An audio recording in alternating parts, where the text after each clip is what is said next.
Good morning, and we invite you to settle in as we begin our worship service.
What is it that calls you here, that calls you onward, that calls you inward, that leads you homeward?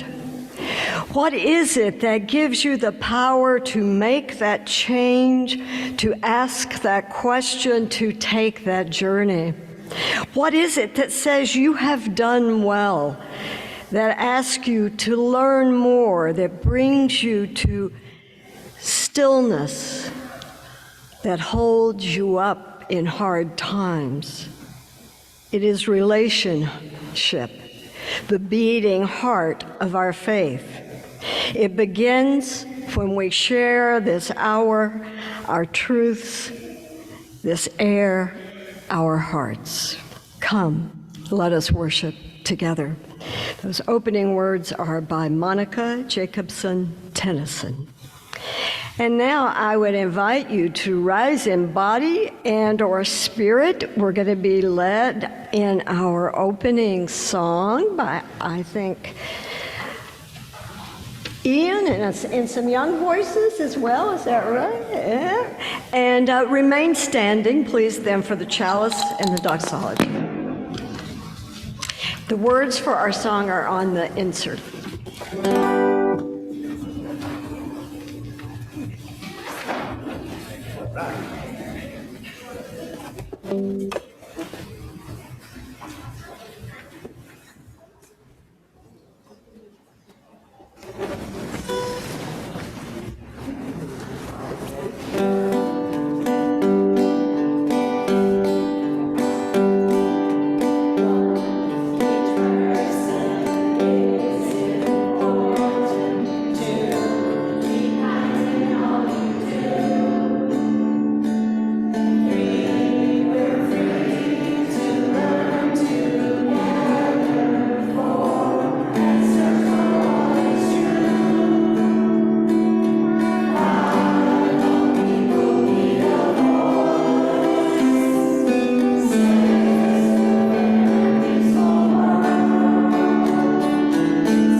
And would as they can, our chalice lighters come forward and lead us in the words for that.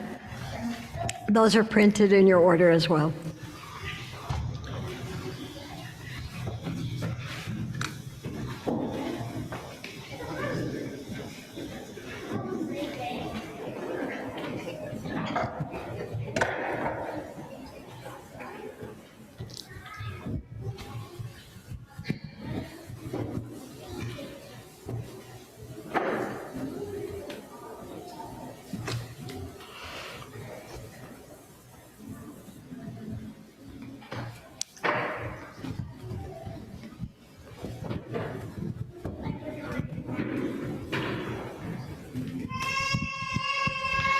Okay.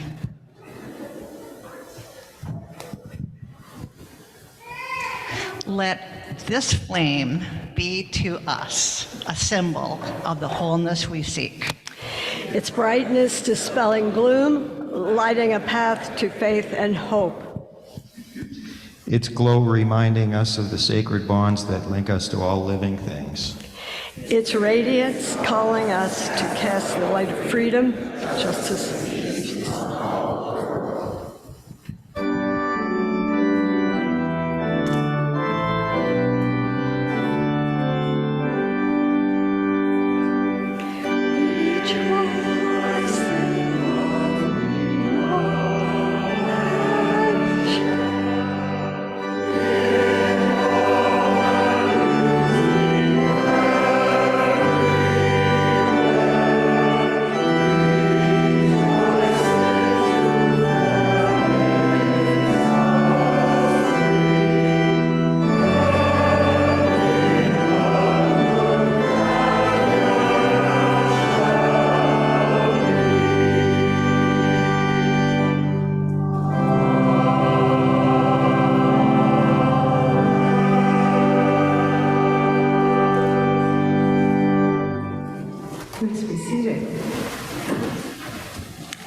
Good morning again, and welcome, welcome, welcome to First Parish Church, Unitarian Universalist in Duxbury.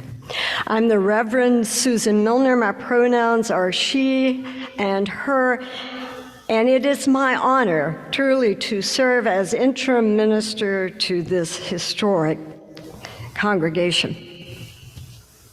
This morning, we would say to you that whoever you are, wherever you are on your spiritual journey, whatever your age, whatever your spirituality, for this 1 hour you are part of this congregation, and we seek to make you feel very welcome. If there is anyone who is visiting for the first time and you would like to introduce yourself, to rise and introduce yourself, I'm sure that our people here will offer you a warm First Parish welcome. Would anyone like to do that? You are all warmly invited to attend coffee hour following the service. This morning, it's set up in the parlor rather than the assembly hall because we are going to be showing a film at 11:30 in the assembly hall, and we invite you all to think about staying for that important film about Kupinda, which you'll hear more about shortly. Again, welcome to First Parish Church. Now, I had the children recessing at this point, but I think the children may have done it when they wanted to. Shall we do it anyway? Go now in peace. Go now in peace.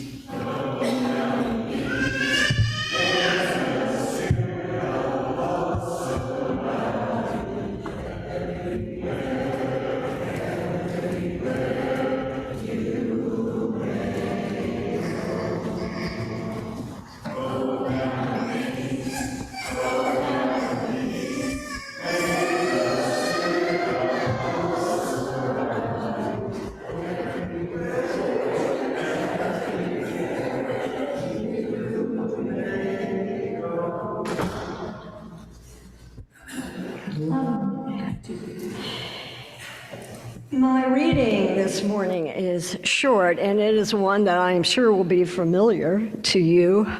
It is so canonical in our tradition that it's in the back of our hymnal, and it's an excerpt from words by the Universalist Olympia Brown that have been titled here, "Stand by this faith." Stand by this faith, work for it, and sacrifice for it. There's nothing in all the world so important as to be loyal to this faith, which has placed before us the loftiest ideals, which has comforted us in sorrow, strengthened us for noble duty, and made the world beautiful. Do not demand immediate results, but rejoice that we are worthy to be entrusted with this great message, that you are strong enough to work for a great true principle without counting the cost. Go on finding ever new applications of these truths and new enjoyments in their contemplation, always trusting in the one God which ever lives and loves. And now I would like to introduce Cynthia Bauer, the Chief Executive Officer of Kupinda, and she's going to tell us more about that. Kupinda is the recipient of our Share of the Plate offering this month.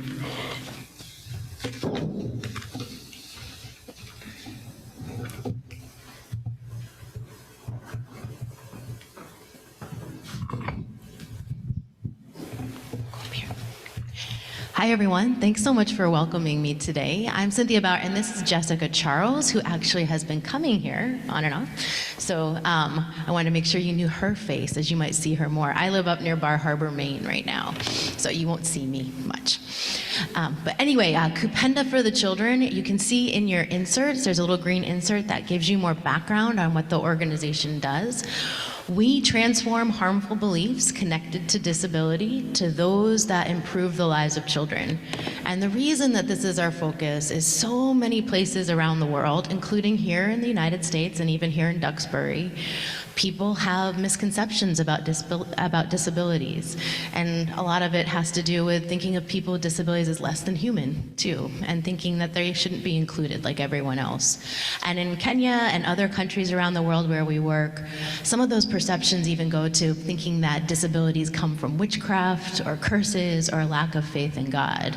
And so that further alienates people from communities because they think they're not worthy. And so we focus on working with people like churches and traditional healers and other people who are influential in the communities in which we work to change this belief. And when we do, they actually go forward and they actually get wheelchairs and start schools and bring people into their communities. Because at the end of the day, we're called love because that's what everybody wants to be, is loved and included at the end of the day.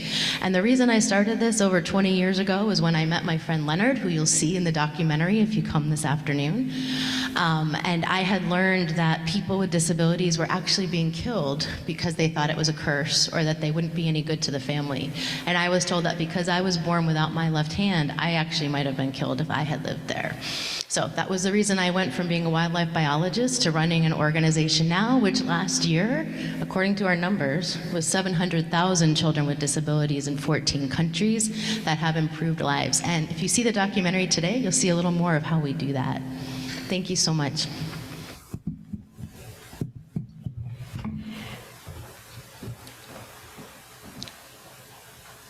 The time of offering on Sunday morning, I always like to think of as a time of generosity, when we share not only our resources and our commitment and our energy, but our love and our caring. And it never gives me more pleasure to invite that generosity than on a day we are sharing our plate with people who are trying to do something so important in the world and something so basic as to make every human being included and treated with dignity and respect. Please give as generously as you can this morning. The offering will be given and gratefully received.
I wonder how many of you remember the very first Unitarian Universalist worship service that you ever attended.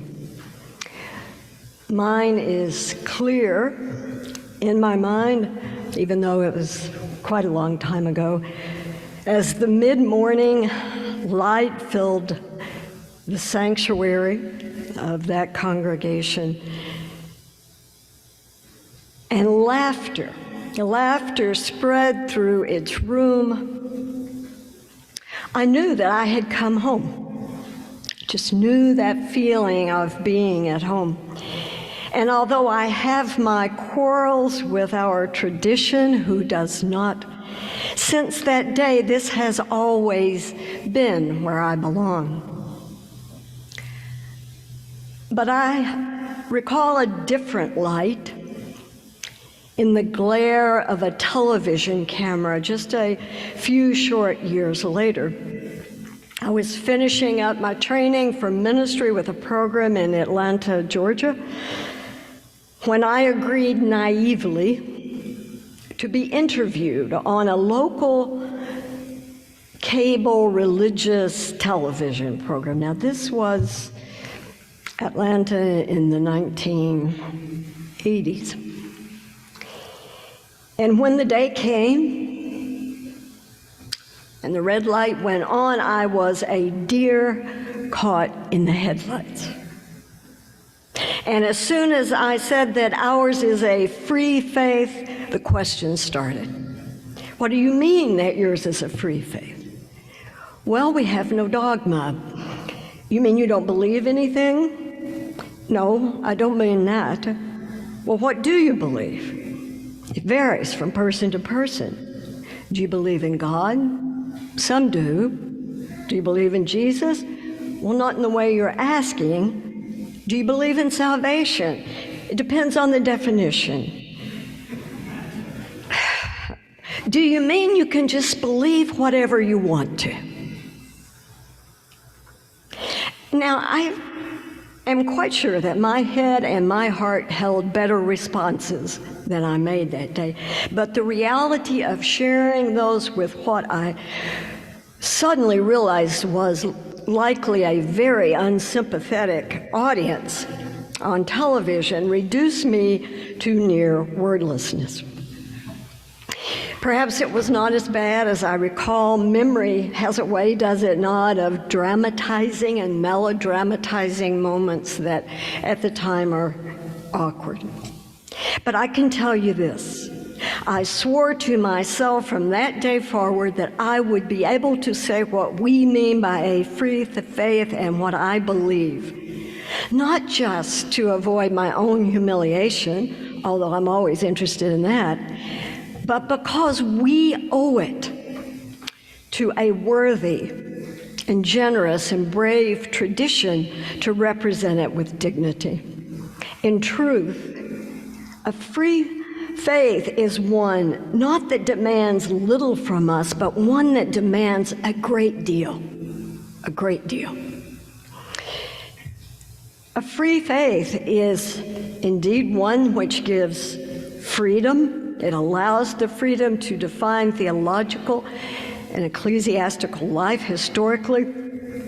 In our Puritan roots, the emphasis was on the freedom, not as much of individuals, but as congregations to govern themselves in their spiritual life and hew their path. And the assumption that that rested on, which was Protestant, was that every person, whether in the wilderness or in a city in Europe, can read the Word for themselves and pray, and communities do not have to depend on a strong mother church or anointed priest to mediate with God. But our ancestors, and I think sometimes we lose this, placed keen importance on making the journey together in covenanted communities, communities that kept promises with one another. In 1629, the members of the Puritan Salem congregation. I hope I'm not creating some faux pas by mentioning the North Shore. But that church, which is now Unitarian, formed a covenant. And in their words, they declared, "We do bind ourselves in the presence of God to walk together." I studied with the great Unitarian scholar Conrad Wright, and if you study with him, the words "to walk together" are indelled in your mind. 65 congregations in Massachusetts and Connecticut adopted that agreement, known as the Cambridge Platform, and today 21 of the descendants of those congregations are Unitarian Universalist. Although we share principles, what defines us as a religious tradition is a promise of relationship. Promise of relationship. And our idea that is sometimes really off kilter, that freedom's all about starting and ending with the individual belief, that's relatively recent. The Transcendentalist movement of the 19th century, Emerson, Thoreau, the Alcotts, and the Humanist movement of the 20th century. It is part of who we are to attend to what I believe, to what you believe. That's part of who we are, but it sometimes misleads us into thinking of freedom as the end of the process rather than the beginning. It's in fact the beginning of a path to meaning and commitment. The free tradition is not about believing whatever you want to as if we are selecting items on a menu. Freedom for Unitarian Universalists, as I understand it, is the freedom to embrace what experience and reason and knowledge and inspiration compel us to. It's what we're compelled to embrace. And it's freedom then to move forward, to make commitments to something larger than ourselves, to what matters the most. And it often takes a struggle to get there. I was not yet a Unitarian Universalist, but a teenager drifting away from the Southern Baptist tradition in which I had been lukewarmly raised, when it came home to me that freedom involves just that kind of struggle. I grew up in the civil rights era in the South, in Tennessee, living every day with the visible legacy of slavery and white supremacy in this country. My older sister and I became advocates for the movement early, which in no way made us particularly courageous, just out of step with a lot of the people around us, including some in my mother's extended family.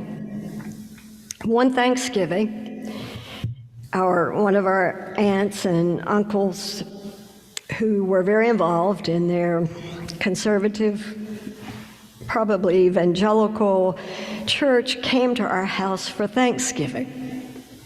And during the meal, my aunt expressed her distress with civil rights and declared that blacks had never been lynched in the South. I looked at her in disbelief, and I don't know, I may have slapped the table and insisted loudly, "The photos are in Life magazine." My aunt allowed that God would never let that happen, and the debate became heated. Later, I would regret ruining my mother's Thanksgiving dinner. But in that moment, what I had experienced and seen, which was traumatic, and learned my whole life in that place, demanded that I couldn't participate in the denial. And that however little effect it had, I had to speak truth. My underlying belief in forming that was simply that all human beings are born equal and precious And all deserve to be treated with dignity and respect, to have freedom and to have agency. I didn't have the context of a tradition like this in which to locate my conviction, but it was the kind of process I believe that our faith demands of us if we're going to take it seriously. And that's why a religious community like this one is so important. If a religion consisted just of believing whatever you want to, people can do that while reading the New York Times or hiking in the woods, both of which, by the way, are very good things to do. But the importance of a faith community's always been that it provides the relationships in which to test what you've experienced, what you've learned, against others' lived experience, and to expose your convictions to the light of insight, of challenge, of great inspirational teaching. In my decades of experience, what most people discover on a spiritual path is that even if you were drawn to Unitarian Universalism because you did not belong somewhere else or maybe anywhere else, as you follow the path, you uncover life-giving ground of conviction. Sometimes I wish I could be asked those same questions that in that television studio, again, questions about the religious tradition of our roots, not totally who we are now, but our roots. I would be speaking my credo, and it might be different from yours, and it evolves. It evolves with every moment, with everything that happens, it evolves. But I hope it would reveal some of the strains of the living faith of Unitarian Universalism. Do you believe in God? I experience a creative energy that is greater than all of us, but it includes us and is finally beyond naming or describing. I call it God sometimes, but it can be found in silence and in the space between people speaking honestly in love or making amends or forgiving. It can be manifest in an act of justice or generosity or a change of heart. I talk too about the sacred, which can be found anywhere on earth. Do you believe in Jesus? I have come to appreciate the Jesus I know from the 4 gospel texts and the historical context of his times. He was a remarkable prophet whose teachings outlived him, and an activist who radically challenged the political and economic oppression of his people. He touched people deeply because in his acceptance of the marginalized, he embodied the power of love. And so have many others. Do you believe in salvation? I know that people are saved all the time by love, by generosity, by sobriety, by acceptance of who they are, by a sense of worth. They're saved by acts of justice, by opportunities to live in dignity and with respect. In those moments, we're saved from isolation, we're saved from despair, we're saved right here on earth, and here can find a blessed place of acceptance. And we are empowered to help bring that about. A disabled child, a child born with a difference, like those we will be learning about today, who can experience a better life because we dare to extend our caring beyond our walls and our border and our culture. That's part of a greater salvation. A teen struggling with gender identity or orientation, feeling shame and judgment, can be saved by a community that opens its arms and values all the gifts that young person brings to the world as a human being. That's not about political correctness. It's about our freedom to see to the heart of what is beautiful in every person and to celebrate it. To celebrate it. So many of us need salvation of one kind or another. With my colleague Joanna Fontaine, and in a universalist spirit, dare I say that, I would echo the words of this preacher who urges us to love the hell out of the world. Just love it out of the world. Freedom allows us to speak for ourselves, and that's a wonderful right. It means, though, living inside of questions and struggling with answers, grappling with our own resistance to change, we all have it, into our own prejudices, we all have them. And doesn't it, shouldn't it mean the freedom to represent our faith with joy and conviction?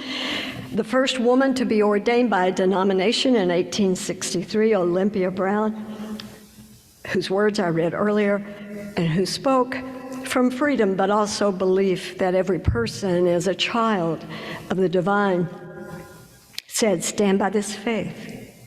Rejoice that we are worthy to be entrusted with a great message, that you're strong enough to work for a great true principle without counting the cost. Go on finding new applications of these truths." You know, being in the spotlight, in an Atlanta television studio all those years ago, called me to learn to speak up. A call that became more deeply embedded in my consciousness than I realized. Many years later, I had a minor medical procedure under one of those light general anesthesias that you can come out of very easily. And afterwards, as I was rolled out of the glaring light of the operating room, I woke to find the nurse beside me laughing. "Do you remember any of that?" she asked. I had no idea what she meant.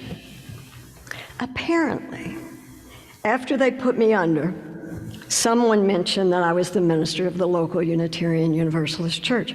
There is no privacy for ministers. My doctor then said that she had once attended a UU congregation somewhere, but they didn't seem to believe anything. According to two of the nurses, I immediately sat up on the operating table and said that's not true, and proceeded to try to explain what we believe. God knows what I said, but at least I didn't freeze. Know what you are free for. Embrace it with confidence for now. Be open to new truth. Show your joy. And all the while, let us walk together in love.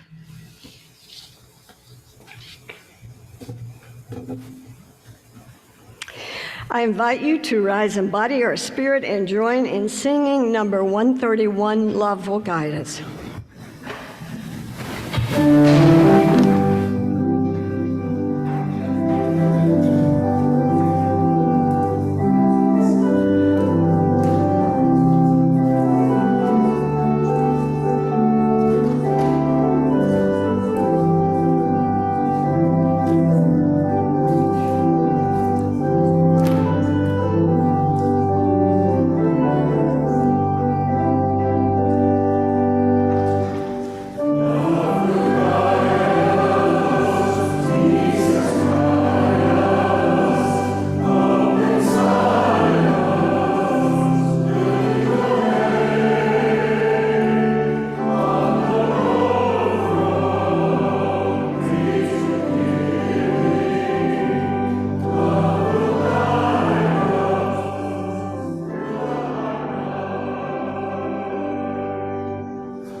Mindful of our highest aspirations, bound by common faith and purpose, and yet beginning with ourselves as we are, let us take one more step together in our unending quest for dignity, justice, and love.